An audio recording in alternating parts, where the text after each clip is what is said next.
ले का हमर झाट बड़ा। जब साला इज्जत चल ही गई बा तो लड़की के ले ही के जाए।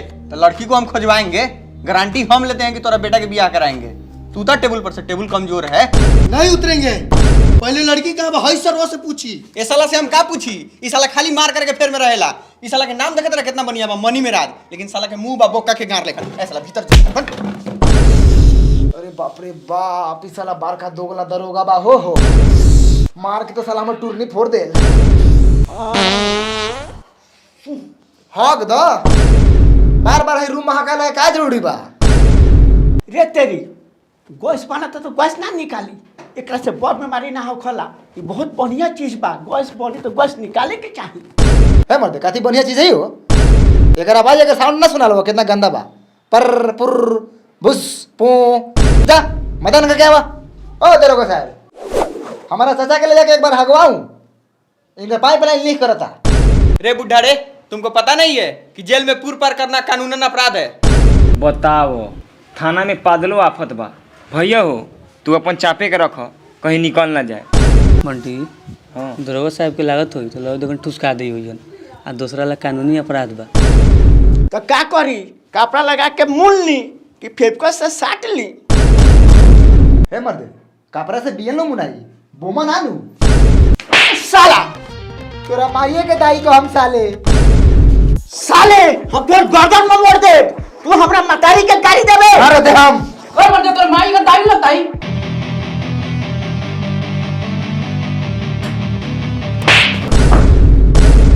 का रे साला चुदर मत हो, मगोईपुर में आके साला तू हमरा पर हाथ उठा दिले। साला तू हमरा आतंक के बारे में भुला गेले। हो मर्द कथी का तंग हो, तोरा गांव के लड़की मंडप छोड़ के भागल, कथी का तंग? सुनी मुखिया जी, तनी शांति रखी। रउआ खौफ बा गाँव में, एकरा मतलब ई नहीं है कि रउआ थाना में आके ऐसे करम। ठीक तो कहा तारन छुदर महतो है कहते ठीक होता चुदर मत हो। लड़की भागल तो लड़की वाला क्या करो। रे हे साला बड़ा थुथुर बा हो। रे साला तोरा के कितना बेर कहनी का भीतर रहेला भक। समझा दी मुखिया जी, हम कानून हाथ में नहीं लेवे के चाहत, तो हमारा हाथ से एगो टेटिया दरोगा खप जाई। ओ दरोगा जी, रूम का भाड़ा दीजिए और रूम खाली कीजिए। काबिल सिंह साहब का इतना गरमाता नहीं, कोनो फ्री में रही लेका? पैसा देते हैं, इसका मतलब घर को सुगर के खोबार बना के रखिएगा। सुगर के खोबार? जाके देखिए था लैट्रिन में एक छठी हगे हुए हैं, पानी मारे हैं पहले। भाई देखना भाई, बाल में कितना डेंड्रफ हो गल बा। अब बाल बहुत झड़तो बा, जब ना हिसाब से झड़ा तो लगा तो साला कुछ दिन में टकला हो जाए। रे तेरी कुछ लगाओ क्या ना बारे? कथी लगाई, सब साबुन शैम्पू सब ट्राई कर लेनी, कोनो असर ना हो खले। साबुन शैम्पू लगाले से तोरा डेंड्रफ जाई। तोरा लगावे को तो लगा मुस्टे का hair growth combo. Hair growth कथी है? ये मुस्टे के बाल बढ़ावे वाला कोम्बो, जेकरा से तोरा डेंड्रफ भी ना होई और बाल भी बढ़ी। अच्छा हाय देख मुस्टे के हर्बल शैम्पू, ये नॉर्मल शैम्पू नहीं के, नेचुरल शैम्पू बा। एकरा के लगाले के बाद डेंड्रफ भी कम हो जाई और बाल गिरल भी बंद हो जाई। अच्छा, और एकरा से नहाले के बाद मुस्टे के coco yellow hair growth cream, एकरा से तोर बाल भी ग्रोथ करी और सेट और स्टाइलिश रही बिल्कुल हमरा तरह। का बाल हो भाई तोहर, ये प्रोडक्ट हमरा के दे दे। हट तोरा काहे दे दी, अगर तोरा मंगाओ के तो मंगाओ घर बैठल 100% ओरिजिनल प्रोडक्ट। लेकिन मंगाई कैसे? रोक हम तोरा का ऑर्डर करके बताओ तनी। हाय देख डिस्क्रिप्शन में लिंक बा, ए पर हम क्लिक कैनी, हम अपन पूरा एड्रेस डालनी, 2 दिन के बाद प्रोडक्ट हमरा घरे। देख हम तोरा के लेल बतानी है काहे कि एकरा के हम खुद यूज करी ले, हमरा से बहुत फायदा बुझाले। ओहि से कहता नहीं कि तू एकरा के यूज कर और रउआ लोगन यूज करी, इससे रउआ लोगन के बाल शानदार रहे। ठीक बा सिंह साहब, पानी मरा जाए, लेकिन इतना गरमाइल ठीक नहीं खे। कथी के सुविधा देले बनी? 1000 के महीना ली ले। हई देखी तना खिड़की बना, गेट बा, खतरनाक मुजरी बड़ी तो भागिए जाई। रस्सी बन के काम चलावत नहीं हम। का दरोगा साहब, पहल का फाटा मारे वाला थानवा काहे छोड़ देनी? वहाँ ईटा के बनता ना, देखा तरह यहाँ भाड़ा लेके काम चलावत नहीं। अच्छा हम तो जाते बानी, अगला बेर से अगर गंदा लौकल सारा टेबल कुर्सी उठा के बाहर फेंक दे, हम थाने में रह जाई। ए महाराज जाऊ रहुआ, आज से हमनी सर सफाई पर ध्यान रखम। सुन ली दरोगा साहब कान खोल के, हम यहाँ से लड़की लेके जाए न तो मगोईपुर से हम लाश जाए। ठीक बा चुदर महतो, मऊगाईपुर के इंसानियत ही मरल नहीं खे, तोरा इंसाफ मिली। तो मुखिया जी रउआ से हम एगो बात कहे के चाहतनी कि बेटी के सबसे ज्यादा ओकर मतारी जानले, तो हम चाहम रउआ से कि झगड़ू महतो के पत्नी के यहाँ बुलावल जाओ, उहे कुछ बता पाई ओकरा बारे में। हमारा घर के जनाना थाना नहीं आता है, भागता है लड़का सके साथे। बात तो ठीक है कहता चाचा, चाची के बुलावे के पड़ी, उपाय नहीं खे दोसर। तो का करब, बुलाव। मुखिया जी कौनो लड़का के भेज के बुलावल जाओ। ठीक बा, हम फोने कर देता नहीं, आ जाई। प्रणाम। प्रणाम। ए हट, जनाना के बैठे दे, हट। आइए। देखत नु बड़ा एकर रंग ढंग। एकर बेटी भागल बा तनको एकरा चिंता फिक्र बा। मेकअप के आयल बा, चश्मा लगले बरन करिया आँख का। तो रउआ लड़की के बड़ बहिन बानी ना? ना, हम लड़की की माई बानी। ए ताकत कथी बारा? जवान की चाची बारी न हमार। भैयो सासवा तो पूरा पनीर लागत हो आ मेहरवा तो पूरा छेना होता। चुप साला चुप। एगो बात बताओ जाओ लवरी देवी जी, राउर बेटी शादीए के दिन भाग गेली नी, कितना शर्मिंदगी के बात बा। हम बहुत शर्मिंदा बानी दरोगा जी, लेकिन का करी, लड़की के बापे दोगला बा। आई चरवा के पियाई के चलते आज हमार बेटी भागल बा। अब भगलो तकला तो मुँहे जोकार दे। रे हम ना ताकब तो कौन ताकी रे? तू जा बाजार में झमकावा, बेटिया तो भागिए गेल और तू कोनो के लेके भाग जा।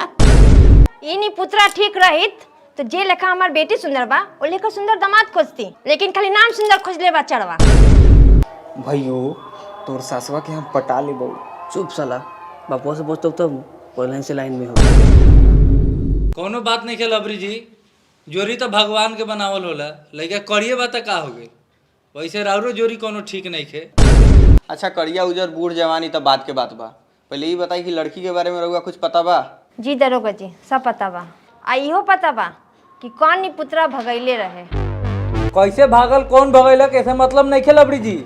ई छुदर में तो कहत रहन कि हम लड़की लइए के जाए। अपने ही के बनी का शुद्ध महतो?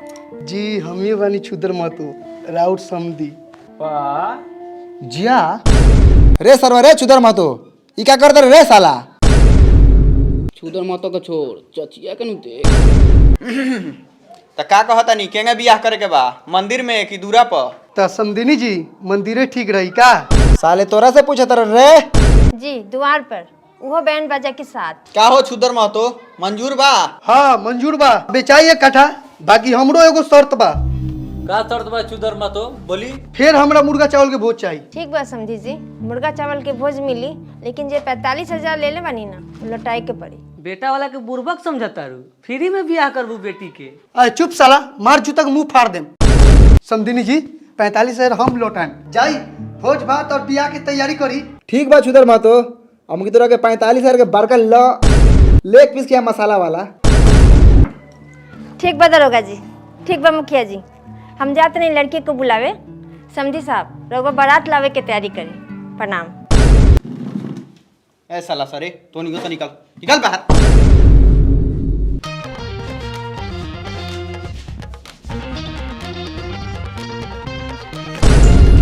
साला ही लोहा के दे लेके रस्सी के टपी। रे साला हाई लियो समधिनी जी 45,000 रुपया। हाई 5,000 रुपया हमरा तरफ से बा, पंडाल ला, खेत बेच के दो तनी। तो दांत काला चियर ले बारा देवा तरह तो दो। ए चुप, बीच में मत बोल। हाँ तो हम चुपे बानी, मेन मरत तो मौगा बनल बा। तब बेटी झबरी, तोरा हमर बेटा पसंद नहीं खे, तू हमरा के अपन बापे समझ के बोला।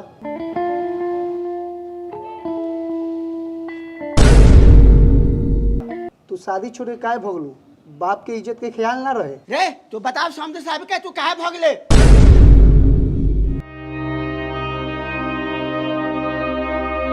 रे तू हमरा पर काला ताकत रे? ये दोगलावा हमरा लगे आ रहे और आके कहलक कि ए जो बुलाओ तुम मुखिया दरोगा, जाके शादी कर ले जो। जाते रहे नु तो एगो सच्चा बात सुन ले। हाँ बोल। पहला नंबर तावा हो तावा, और दूसरा नंबर आँख फूट गए, और तीसरा नंबर सरवा सब्जी बेचल हो। अब तू सोच, तू शादी करके अपन जिंदगी बर्बाद करबे कि भाग के अपन जिंदगी बचेबे, तोरा ऊपर हो। लेकिन भाई हम भागम तो बवाल नहीं हो जाई। कुछो ना होई, साला ऐसा ही ओकनी के मार के अपाइज कर दिल बानी। एगो तू काम कर, हमें अपना राइटिंग में लिख और जो तोहर भाई संभाल ली।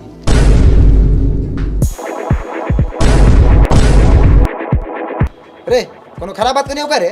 दूल्हा रो करिए त कथी कहियो? रसगुल्ला बा। साला हरामखोर। जी समझी साहब, गलती हमने के बा, हम क्षमा चाहतनी, जाई रउआ बारात लेके आई। तब बेटी तोरा शादी से कोनो एतराज नहीं खेनू? ना कोनो एतराज ना बा।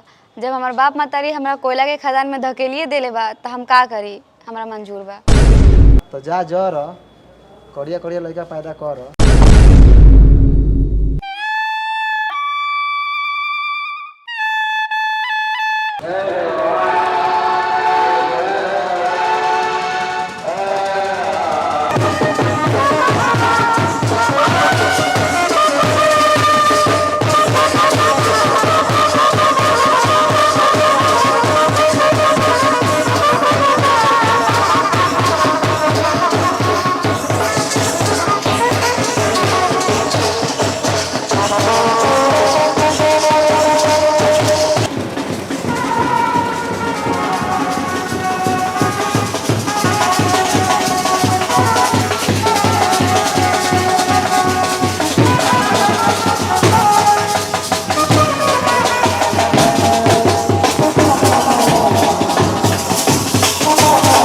दरोगा जी लगा था कि साला कुछ गड़बड़ बा।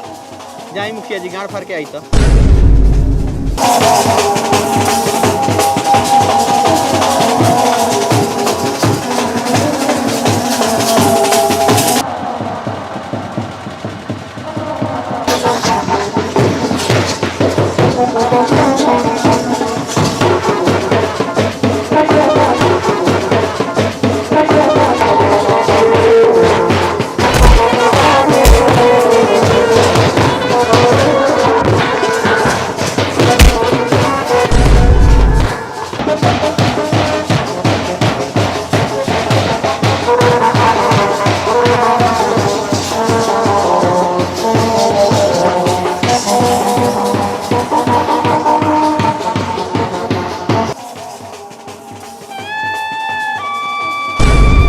हौ देख सलाल का तरवा के टीका लगेले हो करिया। का मेहमान जी कहू ना बहिनिया के समाचार। ए महाराज उनकरो के ले ले आती 19 हमनियों को मन रंगीन रही। अच्छा सर रहू तोरा बहिनिया के ले जाए लायल बनी। साले दोगला। पापा हो तनी हम नाच के आवत तनी। ठीक बा जो। हाय दादा हाय देख तर सारा लार भर के गेवे के बीच चल तो। जाए दे बेटा जाए दे, इस साला मनी मेरा जो लकुरात बा, फिर इस साला तोहर शादी ना होके दी।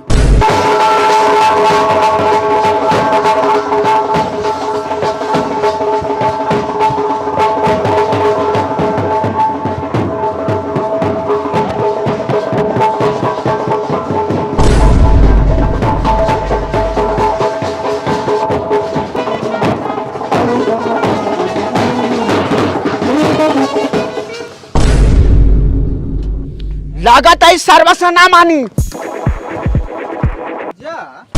ए का देखला मुखिया जी? साला तू बारात में गुंडाई करबे, गार फाड़ दे हम साले तैकर। ए तू काती बतेबा? तू तो बरेतिया का पक्ष लड़ा रहा। साला नाचने नहीं दे रहा भोसरी वाला सब। गवाजुआ नहीं नाचेगा का? तोरा नाचे का हो? नाच साला नाच। कथी का भीड़ में कथी होता रे? भोसरी वाला सब कथी का भीड़ में साला। ए सर्वस्व नाचे देखे देवत और ऊपर से खिसिया था। ए साला तोरे नाचे के शौक है बा। चल बारात आगे बढ़ा। बाजो बाजो।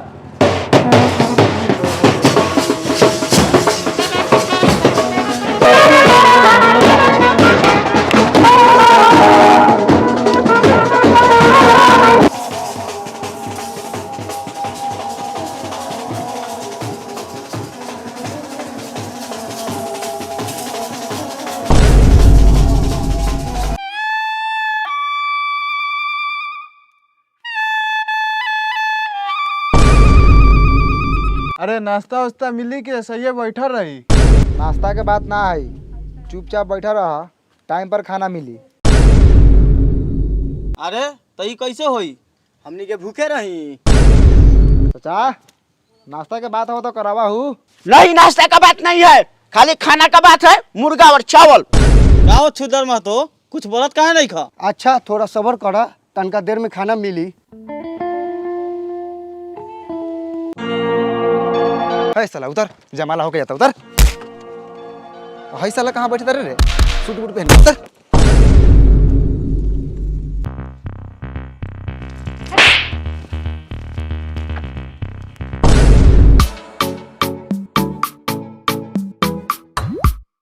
ए, फोटो बंद करो। फोटो साला फोटो नहीं खींचेगा। बंद करो।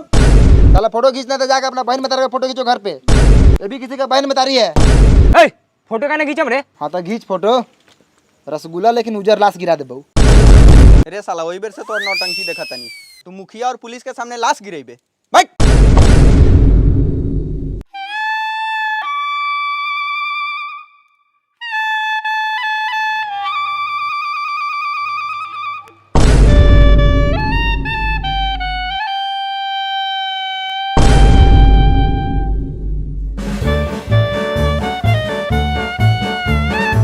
आई लव यू समझी साहब। I love you two.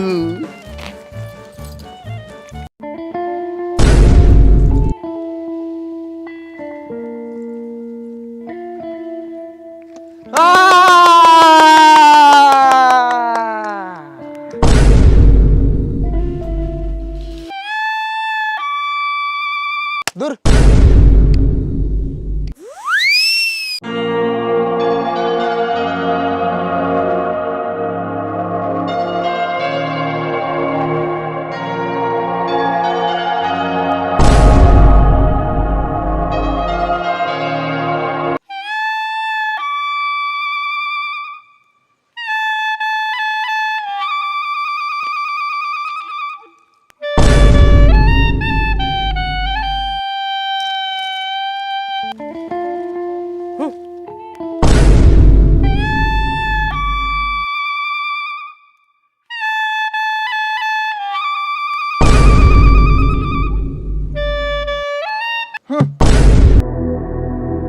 चलो बहुत अच्छा, बहुत बढ़िया लागल। जयमाला हो गया। अब हमनियों के नींद लागता तो दोनों पक्ष के गार्जियन के बुलावा लोगन, आशीर्वाद देवो ये लोग के। पापा, अरे कहाँ गेल रे पापा? एता ही तो बैठल बा चाचा। अरे कुर्सिया गिरा के कहाँ गेल रे? पापा बउआ रे, चाची तो तोहर नहीं खेल लौकत। हैं? नहीं खेल लौकत? ना, का भेल पापा? बेटी झबरी तोहर मतारी लोबरी नहीं खेल लौकत। मुखिया जी, पापा नहीं खन लौकत। सारा खोज लेनी सा। ए, खोज बनिया से, कहीं मर गेलौ का? वो सरवा मरे वाला बा छुद्रा साला। भैया हो भैया, पापा तो ससुरा के लेके भाग गेलो।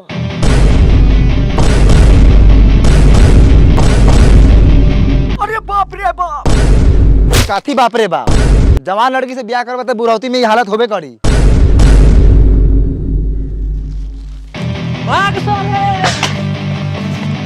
नमस्कार, आप देख रहे हैं 24 टीवी जंक्शन। मैं हूं आपके साथ कैफी। बिहार के मुजफ्फरपुर से एक शर्मसार करने वाली घटना सामने आ रही है, जहां एक शादी समारोह से समधी ने समधिनी के लेकर फरार हो गए। दरअसल मामला बिहार के मुजफ्फरपुर के मऊगईपुर से आ रहा है, जहां पे एक शादी समारोह था। उस शादी समारोह में अपने पुत्र को लेकर गए थे वहां शादी कराने, लेकिन पुत्री के ही माताश्री को लेकर फरार हो गए। मतलब समधी समधिनी को लेकर फरार हो गए। ये चर्चा पूरे गाँव में सनसनीखेज है और लोग सोचने पे मजबूर है कि इस तरीके का घटना कैसे हो गया। खबर के इन्वेस्टिगेशन में पता चला है कि इससे पहले बार भी 3 बार बारात आई थी, जो कि पहले में झगड़ा हुआ था, दूसरी बार में जोरदार तरीके से मारपीट हुआ था, तीसरी बार में लड़की ही फरार हो गई थी, चौथी बार में बिहार की यह पहला शर्मसार करने वाली घटना मुजफ्फरपुर के मऊगईपुर से है, जहां पे लड़की के माताश्री ही लड़के के पिता के संग फरार हो गए। तो यह कहीं ना कहीं शर्मसार करने वाली घटना सामने आ रही है।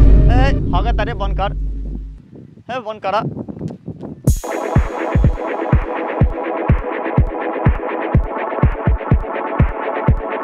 हेलो गाइस, तो कैसी लगी वीडियो? अगर वीडियो अच्छी लगी हो तो लाइक कर देना और चैनल को सब्सक्राइब कर देना और शेयर करना ना भूलें। और आप लोगों को ईद मुबारक। ईद मुबारक। गाइस, तो मैं यूज करता हूँ मुस्टैक का प्रोडक्ट, तो आप लोग भी यूज कीजिए मुस्टैक का प्रोडक्ट। कुछ दिन बाद असर दिखाई देने लगेगा।